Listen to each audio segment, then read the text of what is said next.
எல்லோருக்கும் அன்பான வணக்கம். நான் கலாநிதி கதைக்கிறேன். இன்றைக்கு இப்போ வந்து சுவிஸ் நாட்டில் வசந்த காலம் தொடங்கிட்டுது. ஆனாலும் இப்போ இந்த கிழமை முழுதா கொஞ்சம் குளிர் மழை எல்லாம் இருந்தது. ஆனால் இன்றைக்கு நல்ல ஸ்னோ கொட்டுது. இங்கே பாருங்க, மரங்கள் எல்லாம் பூத்திருந்தது. அந்த மரங்கள் எல்லாம் இனி பூக்கள் எல்லாம் பழுதாக போயிடும் என்று நான் நினைக்கிறேன். ஏனென்றால் மைனஸாக வந்தால் எல்லாம் பழுதாக போயிடும், பிறகு காய்களும் காய்க்காது.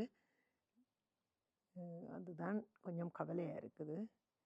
மரங்களையும் மற்ற பறவைகளை நினைக்க மட்டும்தான் இப்போ கவலை. என்றால் எல்லாம் இப்போ மிகவும் ஆரவாரமாக மரங்கள் பூத்து குலுங்க தொடங்கினது, பறவைகள் எல்லாம் குஞ்சுகள் பொறிக்க தொடங்கினது. அதால் கொஞ்சம் கவலை. அதுதான் எவ்வளவோ நிறையவா கொட்டுது பாருங்க.